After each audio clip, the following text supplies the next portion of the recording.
তুই যে আমার বাবালা ধন হবে না, বলি তুই যে আমার বাবালা ধন হবে না, বিদায় দিব মনে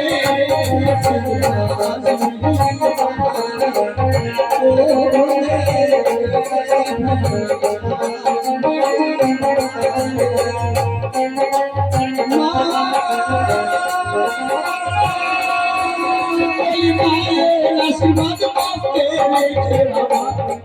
বলি মায়ের আশীর্বাদ পাতে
আমি এখানে